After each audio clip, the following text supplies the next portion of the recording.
Welcome, and thank you for joining the Boston University Institute for Sustainable Energy for today's Energy of the Future webinar, Improving Sustainable Investing Through Better ESG Metrics. My name is Susan Friedhelm Murphy, and I am the Executive Director for Boston University's Impact Measurement and Allocation Program, otherwise known as the Imap.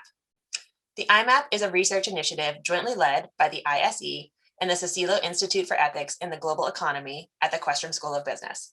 Together, we are all co-hosting today's webinar. We would like to extend a special thank you to the Northeast Clean Energy Council for generously supporting our Energy of the Future series for this past year's full slate of events. As a quick introduction to the ISE and our research, we are an interdisciplinary, university-wide center dedicated to advancing the energy and water systems of the future. We help business leaders, energy providers, financial markets, and policymakers to develop and implement equitable and effective sustainability strategies. All of the ISE's research is available on our website at bu.edu/ISE. The Imap program is a joint initiative between the ISE and the Cicillo Institute for Ethics in the Global Economy. The Imap is made possible by generous support from donors. It's an environmentally and socially responsible investing research initiative designed to operate at the nexus of leading academic research and the practical gaps in data needed to support real change in corporate behavior and asset management decision-making. Interest in environmental social governance, or ESG investing, has been growing rapidly in recent years. Over $1 trillion in assets are already managed under impact funds, and more than 5,000 asset owners and managers overseeing greater than $89 trillion in assets have signed on to the United Nations Principle for Responsible Investment, the UNPRI. However, despite this growing interest, many ESG metrics are inconsistently used and are incomplete. The Imap brings together a wide network of academic researchers in collaboration with leading financial industry professionals. Our goal is to better inform investors, asset managers, and asset owners of the environmental and societal impacts associated with their investments. Our research to date is focusing on two particular areas of ESG metrics: carbon accounting and human capital. Today, I am pleased to introduce to you three researchers who are each exploring new ESG metrics. Each will provide a presentation of approximately 15 minutes. Our panelists are looking forward to answering your questions, and we will save plenty of time towards the end of our program for them to do so. However, please feel free to submit your question at any time using the Q&A box you'll find in the Zoom toolbar. And now, without further ado, I'd like to extend a warm welcome to our panelists. First up, we have Ms. Nina Mazar. Nina is a professor of marketing in the Boston University's Questrom School of Business. In her current role as the co-director of the Cicillo Institute for Ethics in the Global Economy, her research focuses on topics ranging from ethics of technology, customers and organizations, to social and environmental impact. Her current work includes an analysis of perceptions of corporations based on the availability of employee satisfaction ratings and ethical conduct ratings published by third-party platforms. She previously helped establish the World Bank's Behavioral Insights Initiative to use behavioral science to make development interventions more effective, and co-directed the Behavioral Economics and Action Research Center at Rotman, the first academic center in Canada dedicated to applying behavioral economics to policy and organizations. After that, we'll hear from Nora Pancratz. Nora is a postdoctoral research fellow at the University of California, Los Angeles Luskin Center for Innovation. She is interested in how investors, firms, and workers respond to changing environments. Her research focuses on potential effects of climate change on firms and financial markets, as well as the role of private adaptation investments of firms and workers in this context. In December of 2021, she will join the research department of the European Central Bank as a senior economist. Last but not least, we have Ms. Sucharita Gopal. She is a professor of Boston University's Department of Earth and the Environment, the College of Arts and Sciences, who wants to transform science into policy and action.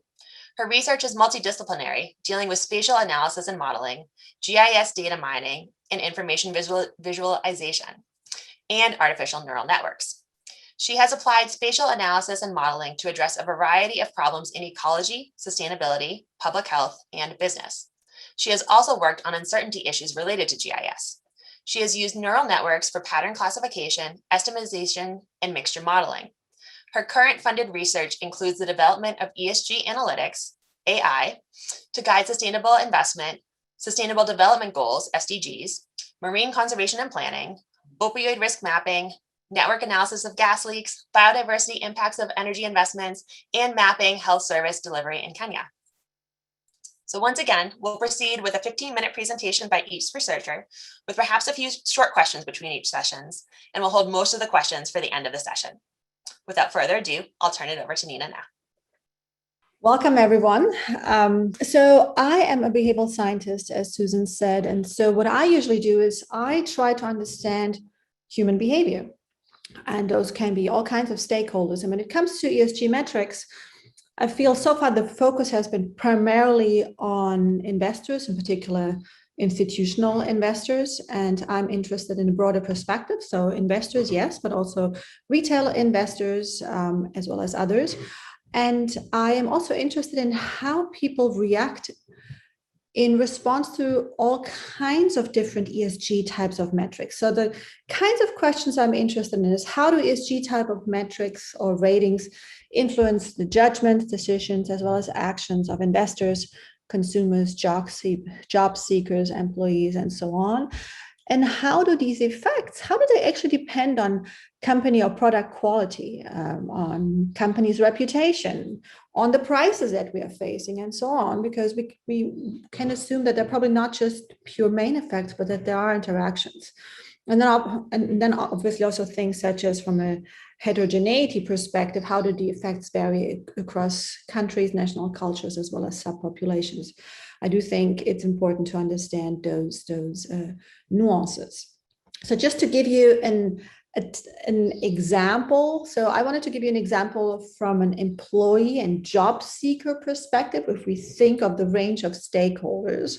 So I'm assuming that many of you have been on a site like Glassdoor, a third-party site, right, where you can go on and check out different employers. So I have here Boston University, and you see here a employee satisfaction rating, right, an aggregated type of form that could stand in part for the G. And I've recently done some work that actually shows that these type of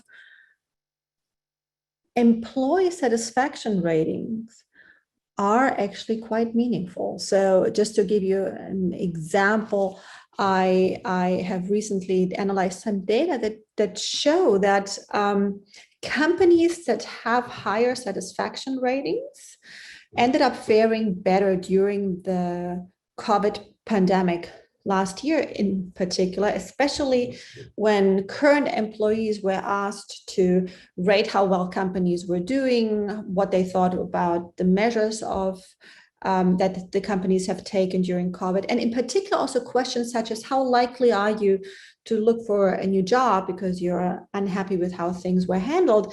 And there was a very, very strong correlation between satisfactions, like general satisfaction scores that you would find on a site like Glassdoor, and then how employees at that particular company were reacting and indicating how likely they would be to search for a new job. So when it comes to predicting pandemic risk and losing talent, there seems to be a very high predictive power there. I also wanted to point out that yes, ESG, you know, when you hear that, you're thinking of all kinds of investment companies, right? Metrics that show up on if you go on Yahoo Finance and so on. But ESG metrics, those type of metrics have been around for a while, and they're becoming more and more accessible to various stakeholders. So for example, if we go on this particular website of the Ethical Consumer, they have a website that is focused on the consumer, okay? But ultimately what they're doing is they are rating all kinds of companies as well as the products along a range of things. So you can see here the rating categories. Our ratings consist of around 300 subcategories in 19 key areas, which are split between 5 categories: animals, environment, people, politics, and sustainability. And they compile all kinds of different reports to then come up with a summary score. They don't call it ESG, they call it an ETHI score. But at the end of the day, it's the same type of idea that you are rating companies with regards to how well they're doing in certain categories, to help consumers to then think about, well, where do they want to spend their money? How do they want to vote with their wallets? And I recently, with my colleagues, did a few studies, and when I run studies, it's usually experimental studies so that we can look into cause and effect. These are just pilot studies, and we are about to venture on a larger project to dig deeper.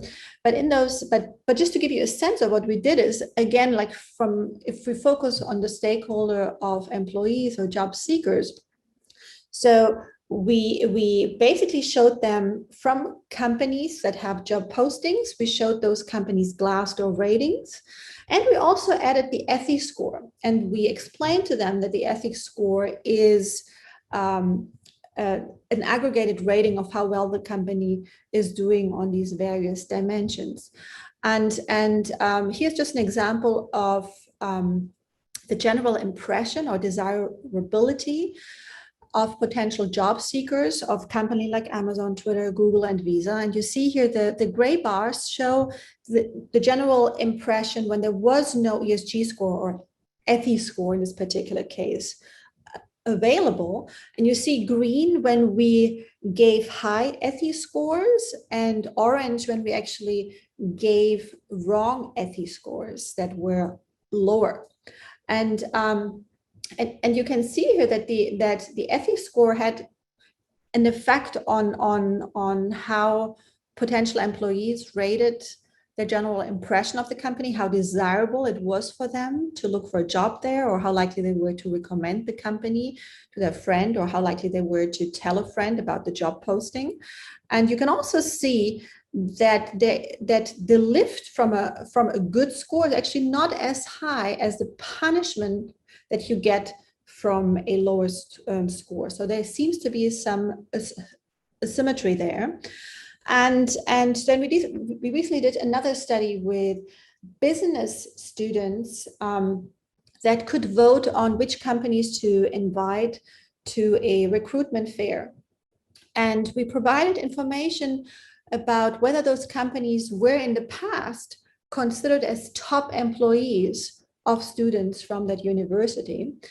And then we also gave them the ethics scores. And what we found was that the ethics scores, or the ESG type of scores, were particularly meaningful to companies that were not rated as top employers. So companies that have a good reputation already, that have a good brand, that are the top employers for those students, they're having a good score or a not so good ethics score changed things a little bit in terms of desirability to have that company come to the job fair. But the companies who were really affected by that additional information were those that were not the top employers. So those companies that did not have the strong or high reputations. And one more thing that I wanted to add is, what I found particularly interesting is, I mean, we gave students the information about the companies, whether they were considered top employers by students in the past or not, and what the ethics scores were, right? And the students were supposed to indicate how much they want those companies to come and visit the next job fair at the university. So it was, in that sense, incentive compatible. But once that study was done, and we did not show anymore whether a company was a top employer or had a high or low ethics score, we actually gave them a news article about one of the companies. And I'm hiding here the name of the company, but it was a real newspaper article, a very recent one. And we just asked people a battery of questions of to see how did they perceive this article. And then you can see here it's about a company opening up a global innovation facility in Singapore. You can see here it's the first such site outside the US. The hub is the result of a 3-year, 50 million investment that kicked off in 2019 and focused on R&D work in digital transformation technologies, including edge computing, cybersecurity, and data analytics. And the questions that we asked was more like general impression questions about the company. So how much do you think you would like working at the company? How likely would you be to apply for a job if there was one? How innovative of a company do you find it? How likely are you to buy stocks from that company? But we also asked specific question about the article. What do you think of a particular quote that the CEO said? So in the article, there was a quote where the CEO said, "We believe we are paving the path for a more resilient, progressive, inclusive, and sustainable economy." And we asked him, well, how sincere do you find this quote from the CEO? We also asked, who do you think will benefit from this investment in Singapore? Like the company on one end versus the Singaporeans, right? And then the range in between. And what do you think was the purpose of this investment? Was it to maximize corporate profits versus to maximize social welfare, right? And you can see here in this table, in the first column, this is what's called control. This is the reaction of students who had in a previous task seen the company, right? And we're asked, well, how likely, how much do you want that company to be at the next job fair, but didn't know anything about ESG type of metrics, right? That's the control. And in the second column, what I have here is what happened to that group that saw the company earlier on in the task together with a relatively bad ethics score or a relatively bad ESG rating. And you see that on all questions, people rated the newspaper article and how they interpreted what was written there, and also in general, the company and how likely they were to invest in the stock as worse. So this is to show that there are also potential downstream consequences of being exposed more to ESG scores or ESG types of ratings. I think these are very interesting questions that we need to understand, because people are more interested in companies doing well, and there are more and more third-party organizations that produce their own type of ESG ratings. And we need to get a better understanding how people, and not just employees, not just investors, but also consumers and other stakeholders really perceive that information, and how does that information ultimately change the way how they consume, how they spend, how they look for jobs, and all kinds of other actual real decisions, because ultimately that then incentivizes the companies to also hopefully do better. So I will stop here because there are two more panelists that have much more important things to say probably than I do. Well, thank you very much, Nina. I may ask you just one quick question before we switch to Nora. So we have from the audience, there's a question as to whether you could design behavioral studies to investigate decision-making when the decision maker has to make a trade-off between kind of an ESG rating and perhaps their personal benefit, something like salary or some other form of their personal benefit. Is that something you've looked at or could look at potentially in the future? Absolutely. I mean, we have a battery of things that we're interested in. And yes, it is about those trade-offs. And that's what we want to understand. Because when there are no trade-offs, everybody's saying, yes, I only want to invest in companies that are that are doing well. I only want to buy products from companies that are doing well, right?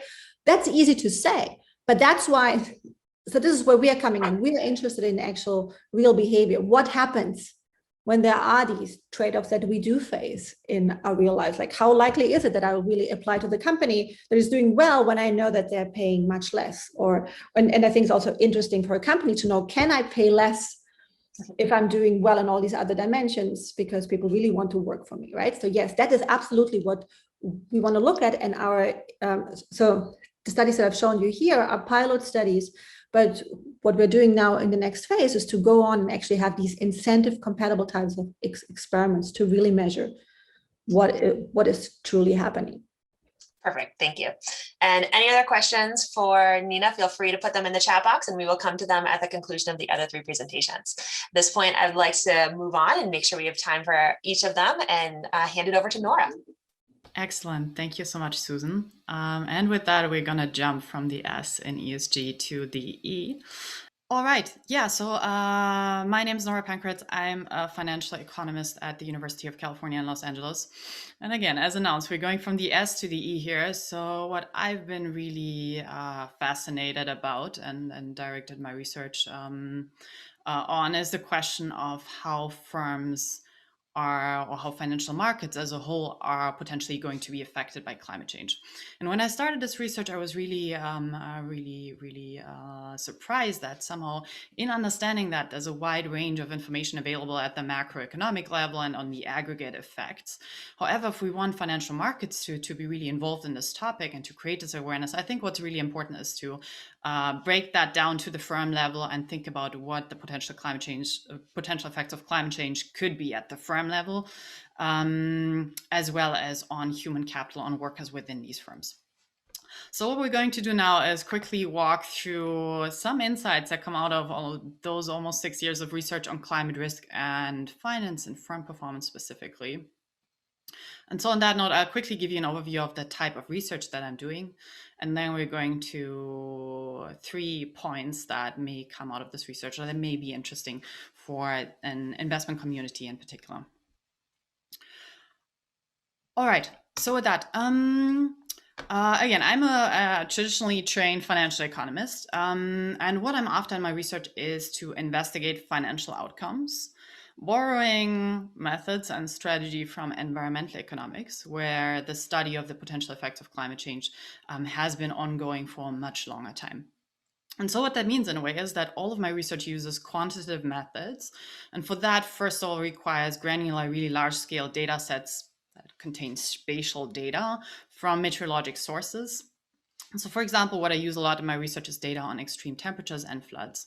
To use that as to say, well, we don't have an alternative planet available at hand to run experiments and to find out what the effects could be going forward. But the best that we can do is essentially looking back in time and using this really widely available granular information to understand what the impact of shocks such as heat and flood at the firm level have been in the past, and try to carefully dissect that to understand what of that can be extrapolated going forward and help us to understand what the potential effects of climate change are at the firm level. That then needs to be combined with rigorous statistical methods for causal inference. And again, for that, there's a lot of methods available in environmental economics that I can borrow here. And what I mean by that is essentially that all of the research really aims at getting at directional causal relations between, say, temperatures, floods, other climate hazards, and the effects that has on firm level outcomes. Because I think if you want to use this type of information for investment strategy, was really important to you is to have some sense of confidence that what you see is not just correlations, but actual patterns that could affect firm performance and stock returns. And that could hence be helpful to inform your decisions related to, for example, portfolios, but also engagement with companies on what they should be working on. So all of that is for the goal to quantitatively be able to assess the damages related to climate change at the firm level.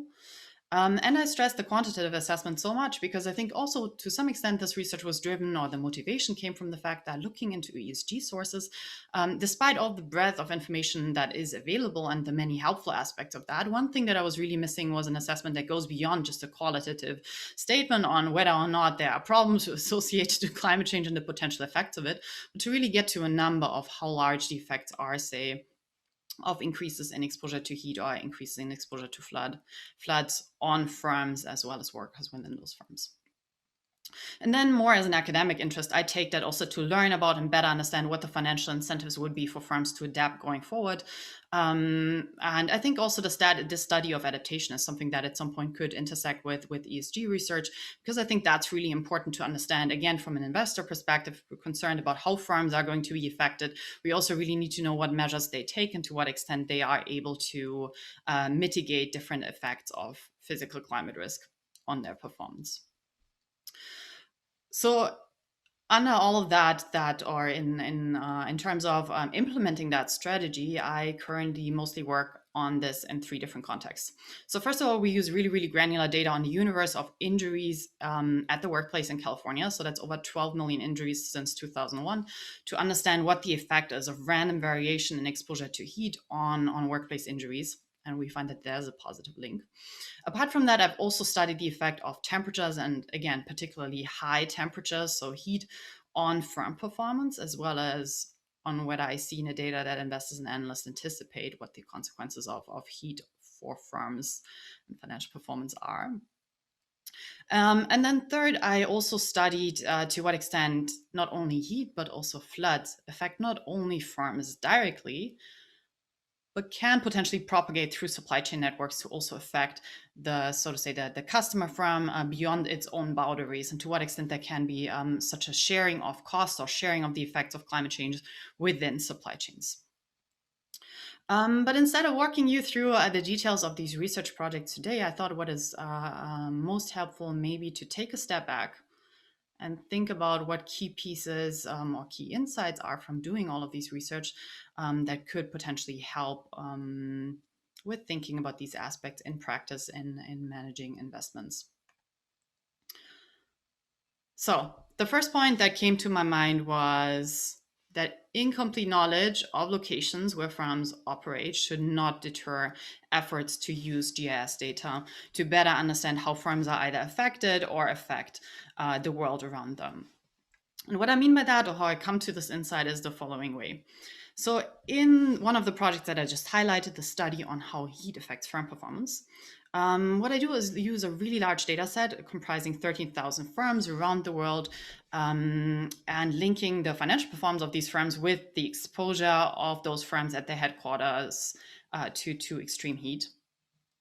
And what's really difficult about this research, and I think also must be difficult in practice for implementing strategies related to physical climate risk, is that often we do not know all of the locations where firms operate. And in academic seminars, this is a point where definitely I spend a lot of time in carefully discussing how we think about these limitations, because what we do here essentially is saying we assume that there are, for many firms, headquarters are really important locations. In a way, we present locations where we expect that it is not certain, and certainly does not all of the activity of the firm at those locations, but where we feel like this is definitely an important location of the firm, which we in a way verify by collecting additional data on establishment of the firms and try to see that at least we only look at firms where we have some confidence about that. But in a way, all of that is to say, so often in academic seminars, for sure, I spend a lot of time discussing that. And our first best scenario, I think, both in the investment world and for academic research, would be to have access to all of the locations of firms and a weight of activities at all of these locations, and then be able to assess, so to say, exposure across the whole network of firm locations. However, if we're just realistic here and say, well, this is not feasible, not only because of time constraints, I think that is not at all the point in this place, or in this context here. It would be possible to assess this across a lot of different locations if we had the data available.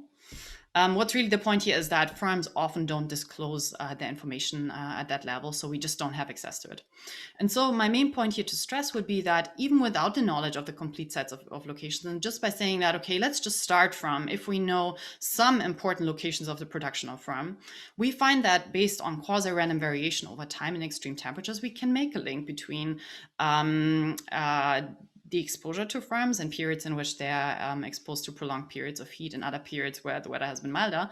We find that still gives us some very clear effects or very clear pointers in terms of that there is a decrease of operating income of firms when they are affected by prolonged periods of heat. And so in a way that takes us back to just what the big picture insight here is. I think what is of course nice is to go just beyond the headquarter location of the firm and think about where several of the points are on, or several of the locations are where firms have important production facility. However, I very often hear that just this incompleteness of the information on firm locations is a deterrent on starting the research on GIS or thinking about how you could use that data to investigate the effects. And I would just say that looking into the data, often you can discern effects even with just a couple of large production locations, and that should encourage the potential use of this type of data. From there, we get to the second insight. And that second insight is derived in large parts from my research on how heat and floods propagate in supply chains and how customer firms respond when they perceive that climate-related shocks, such as heat and floods at the locations of their suppliers, become more frequent over time.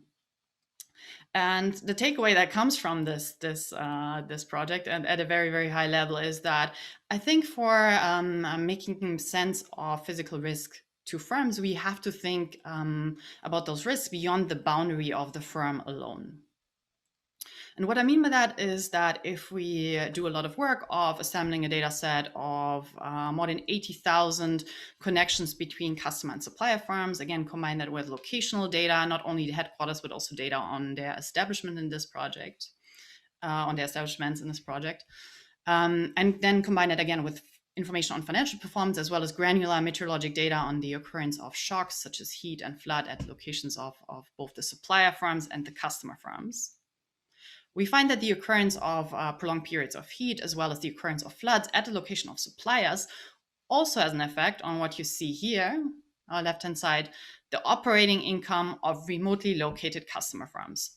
And in a way, what you see is that, for example, if we put that into the context of floods, after the occurrence of a flood at this point here, we see that there's a significant drop in the operating income of the remotely located customer firm that was not at all physically directly affected by this flood.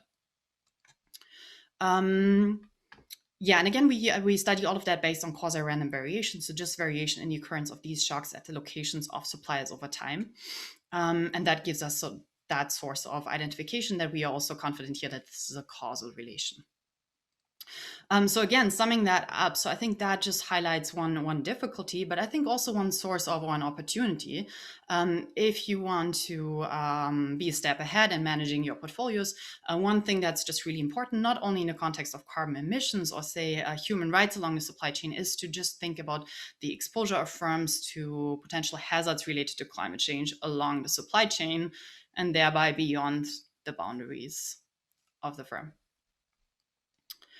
And with that, we get to the last and final point. And in a way, I think this is, again, taking another step back.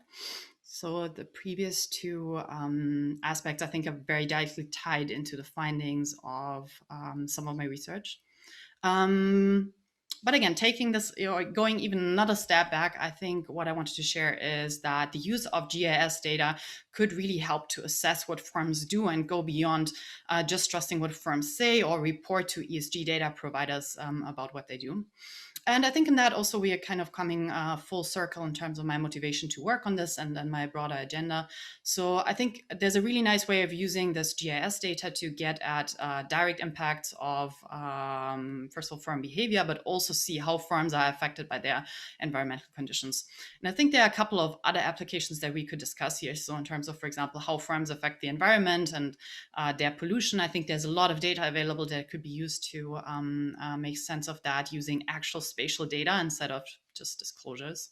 And the same holds for workplace injuries, but also completely different aspects such as deforestation and other links to topics such as biodiversity. And as a very big picture summary here, my sense is starting this research about 5-6 years ago, that the use of and the availability of data and methods and pre-written packages for working on all of these topics in terms of coding and implementation has become so much more accessible over the last couple of years. That I would say this is definitely something that is worth exploring, to what extent there are data sets available that could help gain more insight into what firms do beyond what they say they do. All right, and with that, I think I would hand it back to Susan. All right, thank you, Nora. And I think that's a little bit of a theme here to our presentations today, is this: what do firms do beyond what they say they do? Are there other ways we can look at what a firm is actually doing and what their risks actually are, whether it's respect to their employee behavior, as Nina was presenting, or with response to where they're located relative to what's happening to the climate, as Nora was just presenting. And as we move into our last presentation here, we'll hear, I think, a bit more about kind of how GIS mapping can further be used to have this independent view of what's happening by a company. So with that, I'll turn it over to you, Suchi. I'm Suchi Gopal. My research area is GIS and spatial analytics. So I'm going to be more data centric.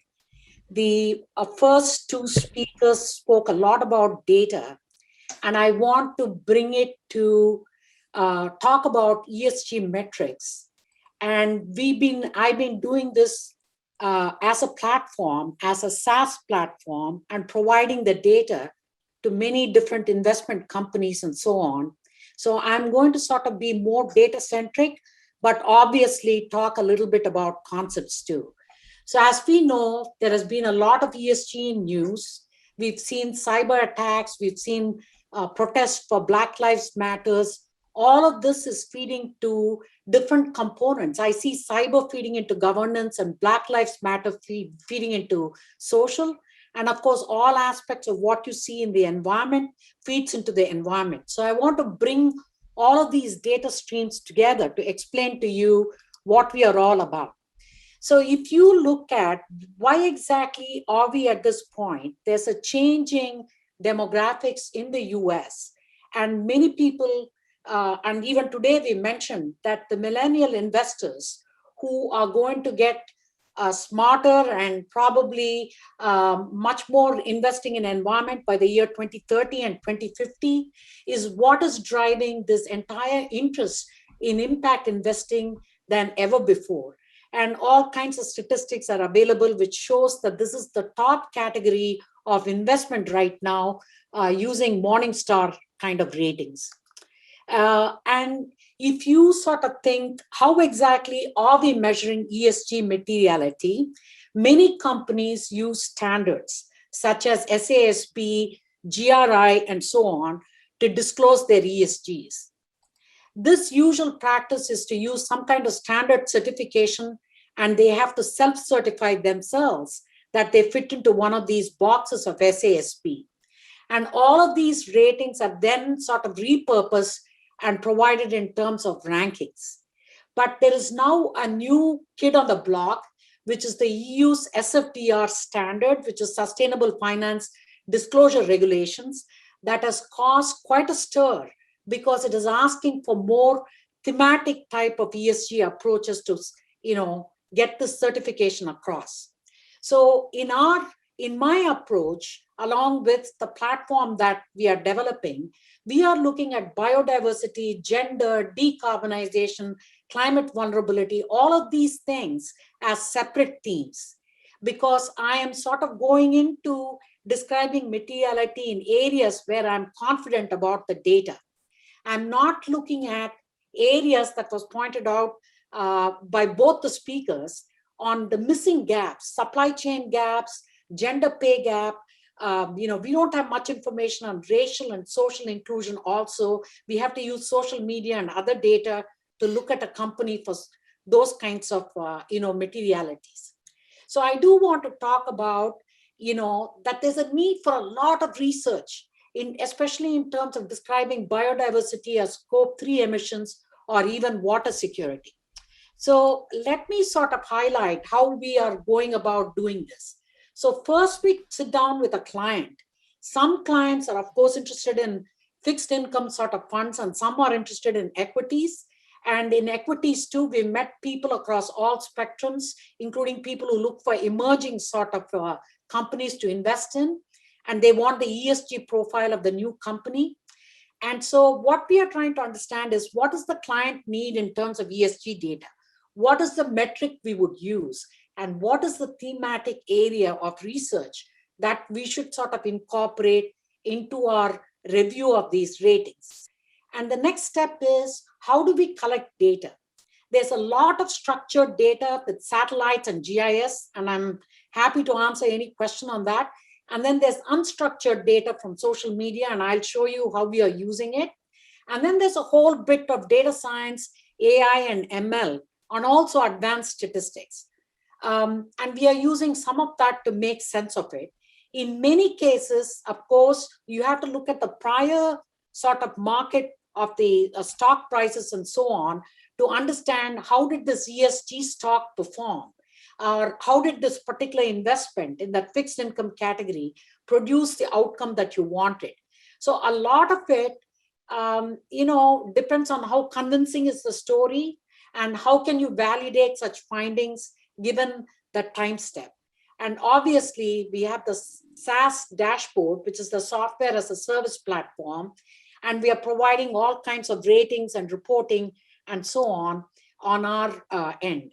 So we are harnessing thousands of data sets, and there are almost 10 million data points across the globe to inform the E part of ESG. We are looking at ESG materiality in all those thematic areas that I described, and I'll show you one or two. Then we are using AI and machine learning models for data validation if we can sort of have enough data and we are confident enough. And then we are providing ESG insights. And I will be happy to talk about anything. So here is a remote sensing data, which is showing you the real-time sort of flood mapping in Indonesia. This happened in the year 2020, and we've sort of looked at this data, collected the satellite data, and we've sort of classified what are the areas that are potentially flooded, what's the cropland, what's the affected urban area, and so on. All of this, it means that this data is dynamic. So this is what is called the big data problem. There's a lot of data, it's dynamic, there's volume, there's veracity, there's variety, and so on. So this gives you an indication that we are capable of doing that, and we are using a lot of satellite data on our platform, and I'm only showing you one example here. We've done the same thing for forest fires, climate change, floods, sea level rise. We have data starting from 2000 and before, and I'm projecting it all the way to the year 2050. The next one, I want to show you our treatment of structured and unstructured data. And this is on the notion of sexual harassment. How is it reported in workplace? What am I going to look at? What are all the related words in that space that I have to gain a handle on in order to search even social media? So you can see on my map, I'm showing you sexual harassment is related to discrimination. It's related to gender. Sometimes it's related to perceived discrimination. Sometimes it's related to pay gap. What is the entire landscape of things that I'm looking at in terms of even social media? And that means I need to have a very good ontology on how people are describing it. Some people describe it as a burnout. So I need to look at job satisfaction, burnout, and stress and culture and inclusivity also in terms of my unstructured data searches. So our sexual harassment and looking at it in terms of a thematic area following the Me Too movement looks at this type of data. And I'll be happy to show you. Here is what we've written in terms of the way that we are giving it to the client. We are describing what exactly is the data, what is the company, ticker, country, and things like that. And we are going to describe social mentions and content mentions. Content mentions would include things like kind of structured journalistic reporting, like from the New York Times or the, or any other major newspaper from across the world that describes sexual discrimination complaints, either that was filed legally or that was reported in the newspaper. And we are looking at it to see whether the complaint is about the CEO or somebody in the board or somebody lower down. Because if you remember, McDonald's lawsuit of sexual harassment was one part of it was at the CEO level. Another sexual harassment was against some local, managers of different chains.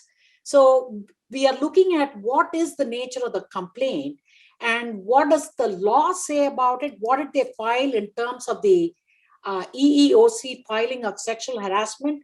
What does it look like throughout the time period? How much of it is reported in the US courts? And what do we do with this type of information in order to see in social media, what are the kind of searches made of sexual harassment and CEO, and how much of it was made in the context of social mentions, meaning, in the social media platform itself. So there was some sort of a uproar against Bank of America, something on Johnson & Johnson. All of these also received social mentions because there was newspaper reporting of these companies in terms of some sexual harassment involving the CEO. So all of these things can be properly nuanced in order to understand what is the impact on these companies before and after the incident, in order to truly understand the damage to the materiality caused by such a harassment suit brought about by the employees. So this kind of fits with what Nina was saying before. So what we are sort of finally providing is these kinds of reports that we are making both for the fixed income category, which is somewhat easier because fixed income category is all spatially explicit on the ground. I can show you at a city block level, at a zip code level, at a state level, at a county level. And I also have similar data for every country in the world, maybe at the level of the province or the state of each country. And we have a lot more data on the environment and anything related with information that can be gathered by satellites, which includes air quality. It could be water. It could be biodiversity. And we produced a couple of thematic reports on biodiversity. And all of that information is from satellites, and the satellite is capturing the data on an everyday basis, or every 16 days. We sort of aggregate it and we have the data. And I can talk about it if you want. And the other things would be all of the other information that we have to gather from other sources. And some of this, because some of these companies, including semiconductors or metallurgy, electronics, have very long supply chains, and it is pretty hard to get everything to sort of, be integrated in order for us to talk about the filtering and what kind of materiality score we can provide. I'm, of course, more confident about the species vulnerability of Royal Dutch and Michelin, which is given at the bottom, because we do have a lot of information on all the biodiversity impacts. And we've done quite a lot of work at BU, at the Global Development Policy Center, on these kinds of thematic areas. So there's more information here rather than talking about the supply chain and the risk and the labor, because then it is very difficult to get every piece of information in to do this. So I am probably going to stop right there and just talk about our platform. So if anybody is interested, we have this platform that was recognized by Forrester as an innovator in AI and advanced analytics, for this kind of climate and ESG type of data collections. And we are using a lot of these ESG data collections to provide composite materiality scores in ESG, because we are able to do all kinds of manipulations using statistics as well as AI. And we work with the customers to make sure that it kinds of gels with their investment strategy. And we've sort of come a long way in terms of trying to stay ahead in terms of a changing dynamic global world. And you can reach me at suchi@bu.edu. So if you have questions. Thank you very much. And thank you to all three of you for those presentations. I have some questions that have already started to come in from the audience, and I'm happy to accept more. So for all of you out there watching, please feel free to go ahead and type those questions in, and I will relay them to our panelists here. All right. First question, going back to Nora for a moment.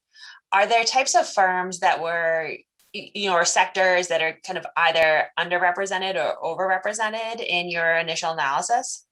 What we have in this analysis, and I went over that really, really quickly, or did not touch upon the composition at all, but just summarizing the high level, I did not mention that. So what we have in the sample is firms from all industries that you can think of, although the most represented are manufacturing firms, as well as firms in transport and utilities, and then in services. Without knowing exactly, so to say what's behind the question, of course, I'd be curious to hear more about that.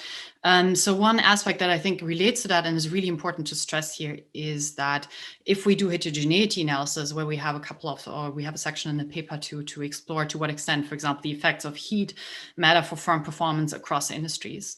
I think the most important takeaway to stress is that what we find does not line up with the notion that I think a couple of years ago has been very common in the investment world, that heat most likely is mainly a problem for firms in the agricultural industry or firms with most of their work outside. So whereas definitely we do see that those industries have a particularly strong relation between their profits and the exposure to heat, we also see effects in manufacturing and transport and utilities. And I don't think we have the ultimate evidence to prove that point, but it looks like that may be related just to the channel or to the mechanism that as humans, if we're exposed to heat in the workplace, if it's not possible to consistently cool facilities, and that may have a small daily but compounding effect on productivity. And so that would also, I think, connect to the broader point about what we don't know about firms' exposure or firms' performance related to E yet, which is really at the firm level. There's so much heterogeneity that firms may think they're not really affected, but that can turn out really differently depending on the technology available, the facilities available, and the extent to which labor is affected. Thank you. Another kind of clarification question, this time for Suchi. Could you explain what exactly was being graphed in those slides that had all the different colored balls grouped together with the different words? Could you speak a little bit more to how that was developed? Yeah. So, what we sort of thought is,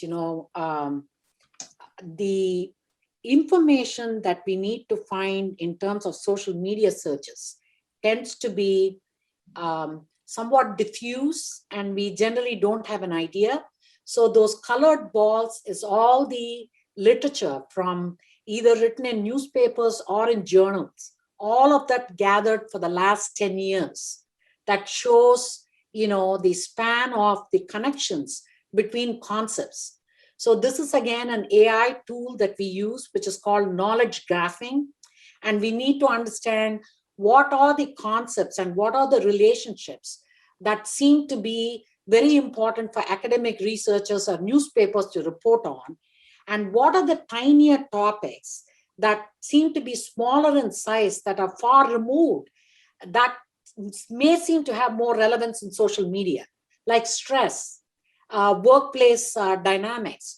All of those things, according to Nina, are very important in glass doors, but that doesn't come across in the regular published literature. So I'm trying to draw the difference and say, these are underrepresented topics, Nina, that we need to pay attention. But I'm trying to glean and get to these concepts which are not well examined in the regular literature. All right. And I guess just to be super clear on the dots on there, my understanding is the larger the dot, the more frequently that word appears. Is that the core concept? Yes, it's related to frequency, yeah. Exactly. All right. And so on a related topic, this one I'm going to ask both to Suchi and to Nina. How do you communicate the strength of a rating? So in that example, you were having the larger dots, but how do you communicate the strength of a rating where data is more or less supportive of a score? Is strength more important in some measures than others? I think I would let Nina go first, and I can answer because she had a lot of things in terms of her research. I'm not sure that I'm fully understanding what is meant with strength. So, well, I can hope for a clarification to come through in the chat window here because I didn't write it. But my thought is, is there some things, is more or less impactful on perhaps the financial performance might be my thought, which relates to another question here. So whether or not I answer that question that just came in, another question is kind of which data sets are the most impactful that are currently not readily available is another question I have here that I think all three of you will have an interesting answer to. So, what do you think is the most impactful that's not fully fleshed out and ready yet? Or even that you think is just, needs to be paid attention to because maybe we know how to do it and we're just not using it the way we should. Susan, I can answer this question. So if I'm looking at gender and sexual, harassment in the workplace, I am generally wanting to look at what was the impact on the stock price if we were to look at it very simply and try to understand the situation. What was the stock price, like a month before or 3 months before, and what's the stock price right after the event. And there's some evidence in published literature that says if the sexual harassment suit was brought against the CEO or somebody higher up in the C-suite, that is going to impact the stock much more than something that is happening in the workplace itself, right? That doesn't get reported, that may not sort of reach even the newspapers unless it's local newspapers reporting on it. So we could sort of study all those things. This is the impact kind of literature that's coming in, especially to examine these very fuzzy, ill-defined sort of topics, because we don't know how to sort of look at it and make metrics of it. And that relates with the social and the governance part of ESG. The E part of it, which is to do with heat and air quality and biodiversity loss and those things, we have a lot of data. And there's a lot of science on each one of those topics that one can grab.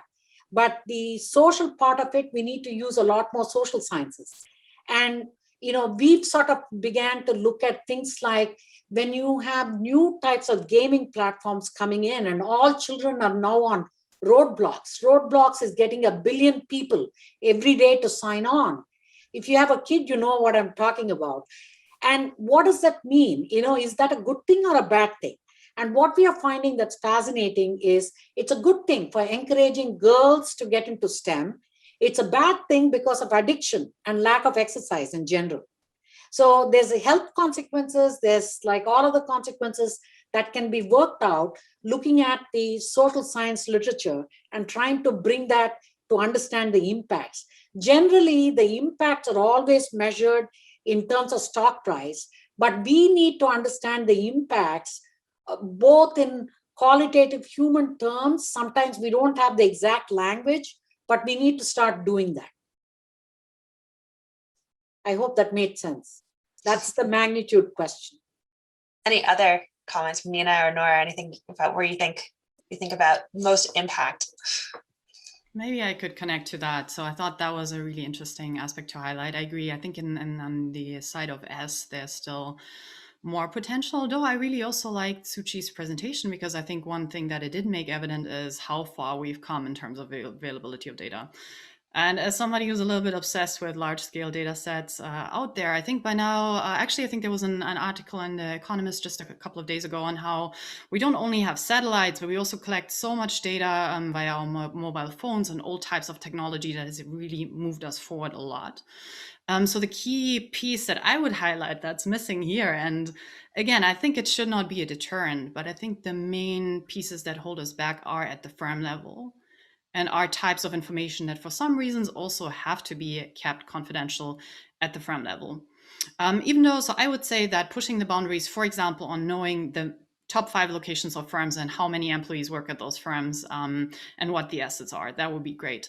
Knowing more on the interconnections between customers and suppliers, not only limited to listed firms, but also private firms. I think that would also help a lot to leverage the type of data that Suchi showed us that is really rich and available. And then last but not least, also just data on firm level outcomes. So I think most large corporations operate with really granular, neat systems that keep track of all the inventories and a lot of outcomes that would be so helpful for us to better understand what the dynamics are and the effects are of, different types of ESG performance and efforts, so to say, also on production and then financial returns. So I'll cut it here, but I think most of the data pieces that would really move us forward could be at the firm level. And hence also mean that some of this research should take place at the firm level. I have one thing to add. We sort of knew about the firm level problems when the supply chains got disrupted, and we sort of saw it happen for the semiconductor industry as well as the medical equipment. That's when people sort of said, oh, there are all these connections globally. We don't have supplies in home locations in Europe or in North America. What do we do? And right now there is talks, of course, of semiconductor industry. What should we do? Because the semiconductor industry is all located in Taiwan or South Korea or in Japan or other places. And how do we bring some of them back home? So this is an interesting conversation to sort of continue because we understand there are natural disasters, there are all these other disruptions, but it could be something else that's impacting our supply chains, that's going to impact the firm. Lovely. All right, well, I have another question over to Nina this time. There's a question about your presentation about institutional investors versus individual retail consumers or job seekers. And the question was, what do you think is the potential power of these kind of individual retail consumers and job seekers to drive environmentally and socially conscious behavior versus institutional investors? And how might these groups be more effectively mobilized given the individuals are spread throughout society and not organized into a discrete group? I mean, I have not done any empirical work to look into which of those stakeholders is ultimately more powerful. That's not the type of question that I have been interested in. So I am not an expert to speak to that. I just think it is very important that we do take into account also all these other stakeholders, because they do have an effect on companies' actions. I mean, if nobody buys a company's product, the company is not doing too well, right? So it's not just about the investors. I do think we need to take into account how our consumers ultimately voting with their wallets. And it's not just consumers. I mean, we also have B2B business, right? As well. And same as if you as a company cannot attract good talent, that will also show, right? But being able to say which one is more impactful, I am not the person that could be answering those questions, because I'm really dealing with individual behavior and how, like, understanding that behavior and changing that. So that is really a macro level that I'm not able to speak to. Fair enough. All right. A question back to Nora. There was a question for you as to what extent do you think your research either promotes or refutes institutional divestment strategies? For example, divestment from the fossil fuel industry seen by some firms and universities. Is there a tie between what you've looked at and those sorts of strategies?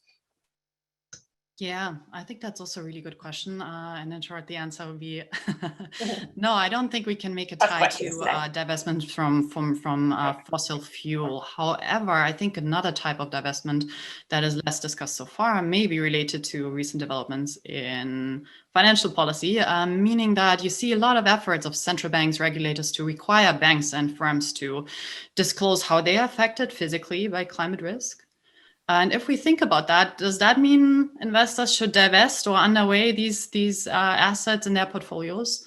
And I think that's just something that's really important to think about, just because we know that there's a correlation between the extent to which firms will be affected by climate-related risks physically and the extent to which they're located in less developed markets. So in a way, I would just raise caution about the idea to just say, okay, there's high climate risk, so we should just sort of say get funds out of these assets and divest in that sense. And I think it would just be really important for the discussion about that to keep an eye on the alternative path of thinking more about how can we build resilience. And for example, in supply chains, how can you work with your suppliers to become more resilient instead of just so to say reinforcing this mechanism that you divest from areas of the world that really need the funds and the connections to financial markets. I mean, that's also the idea of having a very short-term view, right? Oh, there's this problem, let's just fix that particular problem.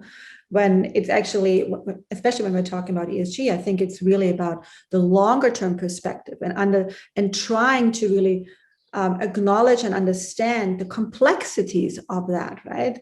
The whole network, the system that is behind us, and how one thing affects something further down the road, which makes it so challenging, but at the same time also really important to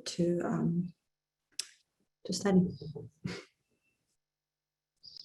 Yeah, well put. I can only agree. And I think holds for the other aspects as well. Indeed, these difficulties or these trade-offs between managing or the situation in which you try to manage the complexity and where it may seem most simple to just move away from difficult situations or difficult exposures, but where it might be more helpful to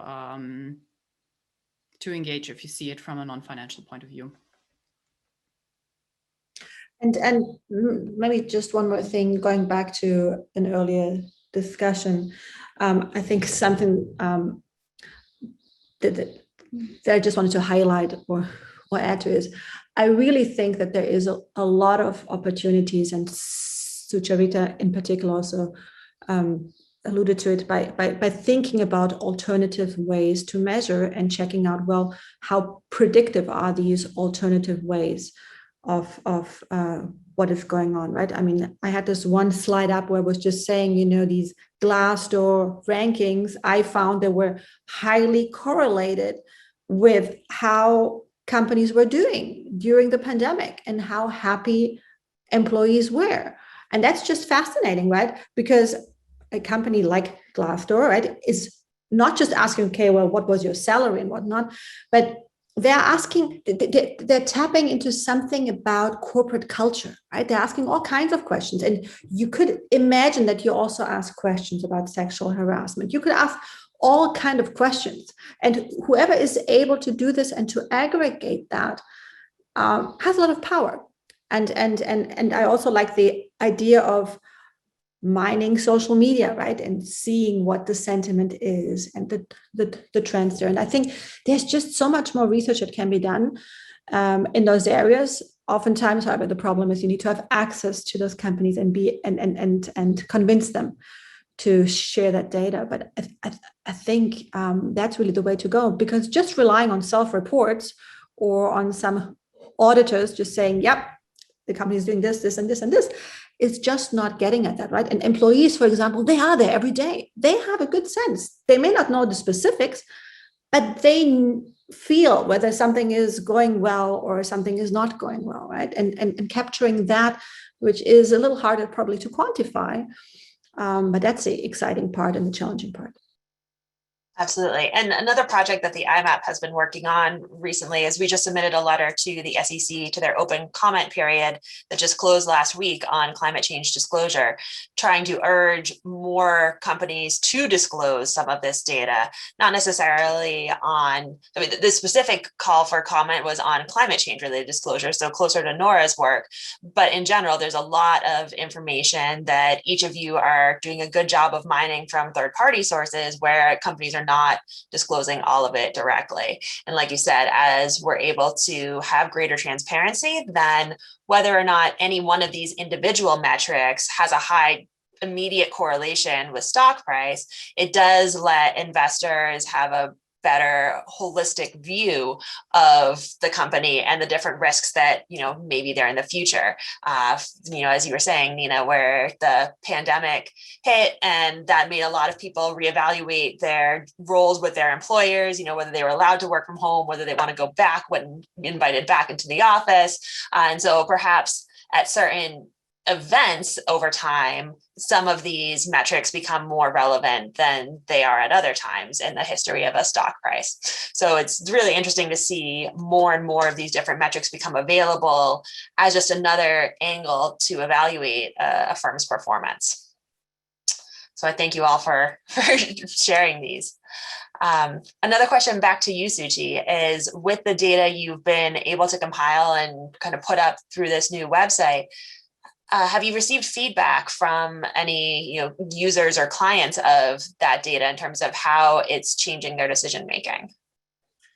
So the one person who's one company that has sort of used this before gave us a lot of feedback in the sense they couldn't get such spatially explicit data at the scale of the census block that we were providing.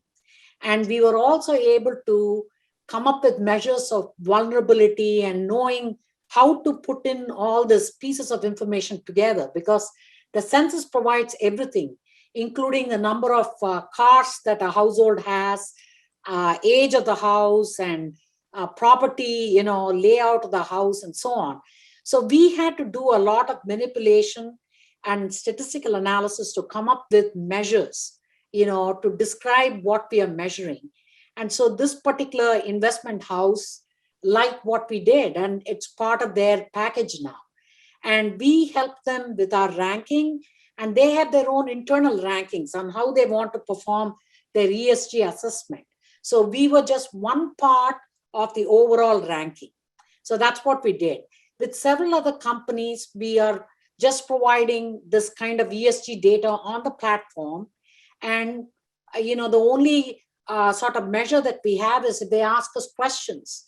So we are now aware that people are looking at things like, roadblocks, which is like a newly formed company that just went public this year. So there's a lot of needs and requirements, but we can't do it all. We are good in certain areas. For example, I wouldn't sort of say we could do all the thematic areas of ESG. So we are focusing on 10 themes, which are part of my research profile, including the oceans. And so it's all like, what are you good at? Where is the data the strongest? Where can you get measures of uncertainty? And as a scientist, I'm always concerned about uncertainty and validation. What's the truth? What's the confidence I have? So I'm trying to sort of, mesh that into the themes and sort of say, these are the things that I'm confident in. And if I can go back and look at the stock price, I'm doing that. And we did that for the sexual harassment one. Excellent. All right, I have one more question from the audience. So I see there's still a lot of you signed in here. Feel free to send in your questions. I do have time to take more. Otherwise, I'm just going to start asking my own questions to the panelists here. So please keep those questions coming. For Nina, I have one more audience question for you here. They say that there seems to be a lot of research that really relies on the primary perception of an individual. Then the problems could be that, one, individual perceptions are easily changeable or even manipulated by the third party, especially given in a time when we're flooded with misinformation and disinformation. And two, is it always human to make the final judgment? So how do we trust the decision and judgments to be reasonable without a PhD in philosophy? Yeah, I saw this comment. I'm saying comment because I wasn't entirely sure about the question. There is research that is focusing on people's perceptions. There's research that is focusing on people's actual behaviors. I personally have been focusing on behavior, so really the outcomes of people's actions, because we know that oftentimes there's also a big intention action gap. So I can measure people's intention. How likely are you to do this or that? And then things may change. And we know humans are not computers.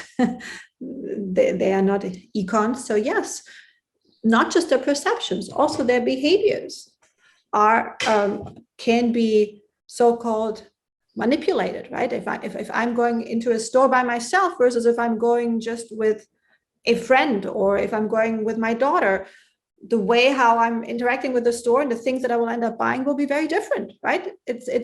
And sometimes we are aware of those things that are influencing our actions, and sometimes we are not.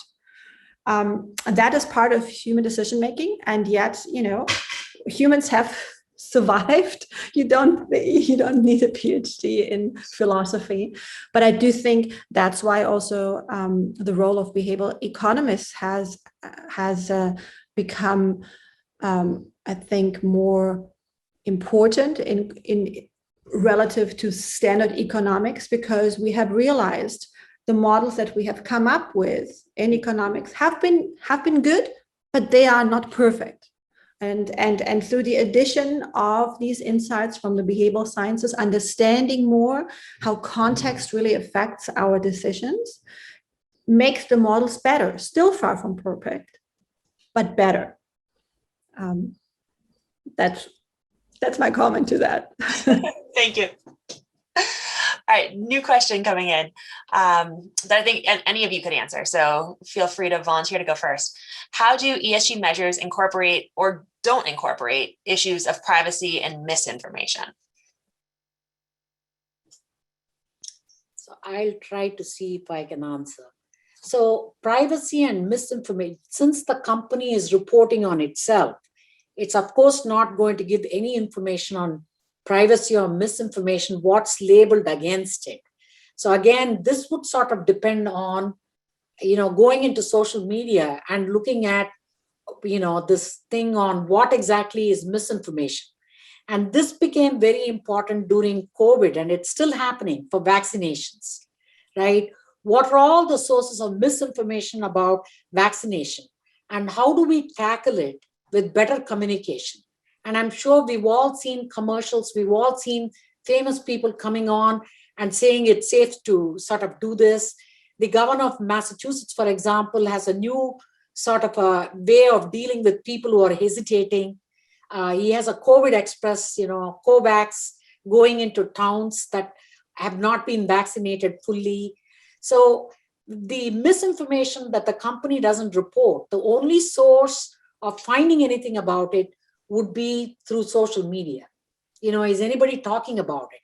And I bet you somebody is. And it depends on what exactly is the topic, where exactly it's being said. Of course, for COVID vaccinations, it's very important. So everybody is paying attention to understand the behavior and the hesitancy of who are the people and why are they hesitating? How do we overcome the hesitation? And it could also be sharing of information. There's so many other things in that privacy sort of conversations. I'll stop there. I'll let Nina or Nora take over. I may not answer the question, and I apologize if I'm not, but I do think as part of ESG, as a person who is not an ESG expert, right, because I'm not in finance, but misinformation, such as through social media, we know is harming society, right? We have seen it with elections, we've seen it with other things, we've seen it now with the current pandemic and vaccine, the hesitancy and so on. So capturing that kind of impact of a company, I think, should be part of measuring the S, right? Yeah, the S, not the G. So I do think we need to get that in there. How are we getting it in there? Again, I think this is where these alternative measures are important. We haven't found yet the perfect ones, right? Otherwise we would use them. But I do think if we really are serious about measuring ES and G, if we really are serious in getting companies to act upon that, we need to find ways to bring those insights in. And I think there are a lot of smart people that are working on that. That's what I. Of which you you are three of those very smart people. Follow-up question related, Nina, to you. And so the question is, how do you deal with on sites such as Glassdoor, where you're collecting some of this social media information? How do you deal with the fact that some companies might be incentivizing good reviews to be posted and trying to weight their average score one way, in a positive direction? So I do want to point out, I have actually not worked with Glassdoor. So that's I have just used them as an example because many people know them here in the US. But I think in general, data cleanliness is something that we all care about, right? And that is also at the heart of the problem of ESG metrics and why the correlations between all those different ESG metrics, are again far from perfect. And so I think the best that we can do is to always see, okay, well, how predictive are these different measures of certain behaviors that we care about? Which ones are better than others, knowing that none of them is perfect. But in my own research, if I knew that a site that I'm working with and where I want to run experiments has major problems in terms of being biased, then I wouldn't be able to use it to begin with. So that makes the experimental work very hard. But I think people that are more quantitative can really compare these different types of sources and see how predictive they are of the truth, if we know what the truth is. Trying to find it. So, Susan, you can also put bounds on uncertainty. If you think that as was pointed out, as Nina pointed out, if you think that you are suspecting that information, you can put a certain uncertainty bound and talk about it. The other way to do it is to do all kinds of what are called scenario models. You build in your parameters and build the best case scenario for that company, the worst case. And you can do all kinds of randomizations and create a statistical distribution to compare what these values are.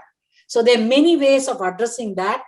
That's all in the world of statistical literature and so on that one could try out if you are interested in addressing it.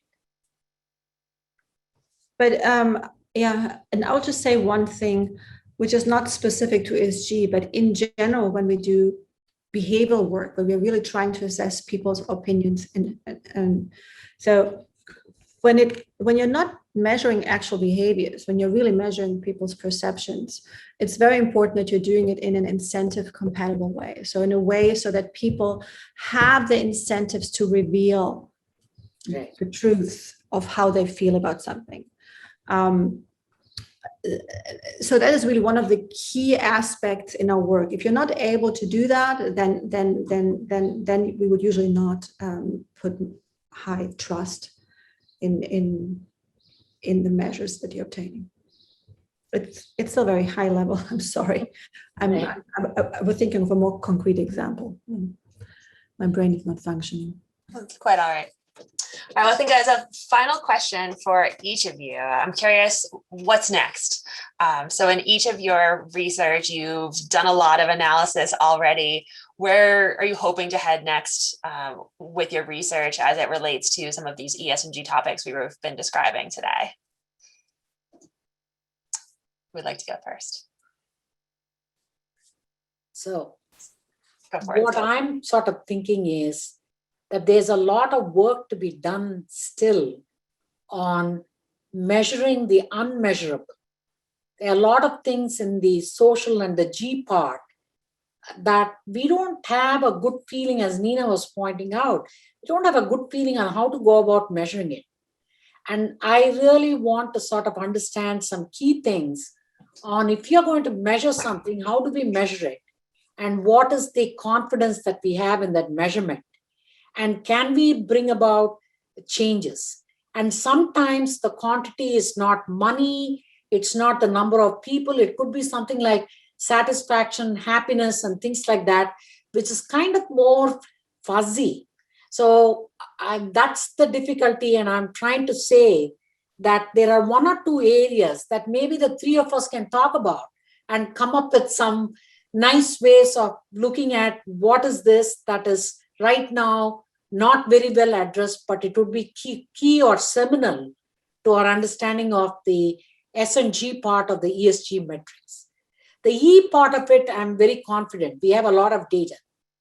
We can measure drought, we can measure heat waves, excess temperature, we could measure ocean acidity, biodiversity, anything that's measurable with a satellite, I'm confident we can get it. And we can create. We don't have it all together yet, though, to be clear. Yeah, right? Not at the scales we want, but we have a good idea. But the S and the G is very tough because there's no valuation on some of the things that we as human societies trust in. Satisfaction with the employer. What does the workplace environment look like? How are you going to sort of rank it and measure it consistently? Yeah, so on the one hand, I would of course say I still want to work more on E, but at the same time build off of what, again, what Suchi said, because I absolutely agree. So we do have all of this really granular and nice data on all of these hazards. And the one aspect where probably I would still push and not disagreeing that the other two factors may be less developed. But the one point where I would say I hope to do more work is to understand firms' responses and investments to all of these hazards. And that is mainly because I think there could be some issues there. If we try to learn about climate change, try to learn about how we can become more resilient, that's a really tough thing, just because using forward-looking climate projections is really challenging if you don't have a climate scientist right next to you. Apart from that, it's also hard to try and learn just based off of what you experience in terms of additional floods, additional heat waves, whether you see some change and how large that change is going to be. So kind of understanding what the boundaries are to potential inefficiencies in investing in your facilities and your people to become more resilient. I think that's something that I feel strongly about, just because I think that could be really important to, well, do like or have a really, really small marginal contribution to helping, helping in the economy adapt as efficiently as possible. Excellent. Yeah, and I would agree, Nora. We still need more development of the research in that E space as well as the S and G. I think E is a little further along, but it doesn't mean it's completed yet. And finally, Nina.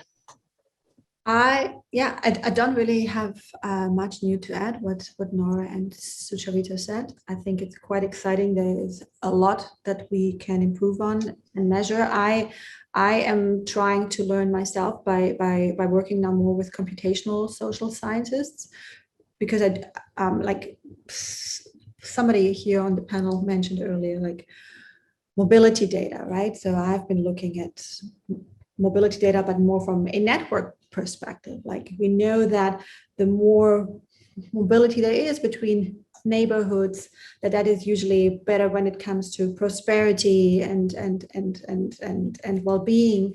Yet it actually matters to where those networks are, and so understanding more there, and disparities there and inequalities, I think, are very, very interesting measures that need to be incorporated more, because the whole S&G part is the messy part, because it's all about humans, and we are messy. We are. All right. Well, with that, I want to thank everyone again for joining us today. Thank you to Nora and Nina and Suchi for your presentations and your answers to so many different questions of interest to our audience this morning. Another big round of thanks to our sponsors, the Northeast Clean Energy Council and Question School of Business, our hosts, the Institute for Sustainable Energy, the Susilo Institute for Global Ethics in the Economy, and the Imap program, the Impact Measurement and Allocation program, of which I am leading now. So thank you all once again for joining. We really appreciate it. Your feedback is welcome. For any of you in the audience, please feel free to get in touch. You can check out the ISE website, bu.edu/ISE, or the IMAP website directly, bu.edu/IMAP.